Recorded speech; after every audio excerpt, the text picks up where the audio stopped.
दर्शकों, स्वागत है आप सबका हमारे चैनल पर। मोदी सरकार और उनके नेता जुटे हुए हैं नित नए रक्षा सौदेबाजी और उनके एमओयू साइन करने और देश की भूखी नंगी जनता को यह भाषण देने में कि अब भूषण में विश्व भर केवल एक ही देश के नाम की चर्चा करेगा और इसी की ही माला जपी जाएगी और वो होगा भारत देश।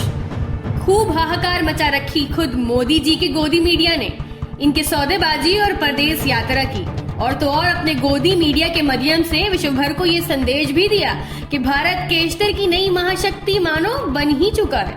ये और बात है कि चीन को चुनौती देने के लिए भारत को बलि का बकरा खूब बनाया अमेरिका सरकार ने। जैसे चूहा शराब पीकर ऑल फॉल हरकतें करता है, ठीक इसी नशे में मोदी जी कह उठे कि अब पाकिस्तान हमारी दुश्मनी के लायक नहीं रहा, हमारी टक्कर तो अब आगे की है। इधर नौसेना प्रमुख chief of naval staff Shri Hari Kumar ji ने भी आईएनएस मैसूर को लेकर कुछ ऐसी ही डींगे न जाने किसके अनुरोध पर हाकी थी। जो युद्ध पोर्ट अपनी आधे से ज्यादा जीवन बिता चुका और अभी दोबारा मुरम्मत हो रहा है, उसको विमान वाहिक आईएनएस विक्रांत के युद्ध समूह यानी बैटल ग्रुप का हिस्सा बना डाला। जिस विमान वाहिक का हिस्सा बनाने चले हैं आप, पहले इसके लड़ाकू विमान तो ले आए। क्या कागज के विमान से काम चलाएंगे? इस विमान वाहिक की पनडुब्बियां आते आते इतना समय तो जरूर बीत जाएगा कि आईएनएस मैसूर दोबारा फिर खड़ा हो चुका होगा और जो पनडुब्बियां नौसेना के पास मौजूद हैं वो वैसे ही किसी काम की नहीं रही। समझ नहीं आती, न लड़ाकू विमान है न पनडुब्बियां, तो काहे का बैटल ग्रुप। दूसरी ओर मोदी का गोदी मीडिया खूब चर्चा में लगा रहा सोशल मीडिया पर। इस युद्ध पोर्ट पर लगे मिसाइल के किस्से सुना सुनाकर जनता के लहू को गर्म करने और आखिरी सांस लेते युद्ध पोर्ट को शक्तिशाली दिखाने में।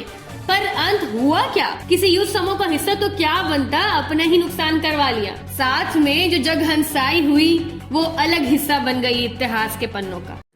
दुख और चिंताजनक बात तो ये है कि केवल योगा डे मनाने के लिए अरबों खरबों का तेल तो फूका ही, साथ में नौसेना कर्मचारियों का भी बेड़ा गर्क किया। लंबे लंबे समय तक सागर में रहने से इनका मानसिक संतुलन का बिगड़ना समझ में आता है।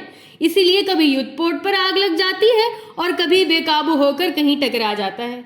हमारी तो विनती है मोदी जी और उनके सरकार से कि पाकिस्तान और चाइना को चुनौती जरूर दीजिए, परंतु उससे पहले ऐसी काली भेड़ों को भी ठिकाने लगाएं जो गरीब जनता के लगान को मुफ्त का माल समझकर खिलवाड़ कर रही हैं। ये कोई पहली घटना तो नहीं जो सेना के मुखिया अधिकारी खामोशी से दबा जाएं और कोई उनको पूछने वाला न हो। मोदी जी, भगवान के लिए होश के नाखून लीजिए और मुखिया अधिकारियों को कटखड़े में ले आए, वरना गरीब के खून पसीने को निचोड़ कर जो लगान इस निकम्मी सेना पर आप खर्च रहे, इसका कोई फायदा नजर नहीं आता। महान शक्ति बनने का सपना कहीं आपको ऐसी खाई में न ले जाए जहां से वापसी असंभव हो जाए। तो जुड़े रहिए हमारे साथ, हम लाते हैं अंदर की गुप्त जानकारी।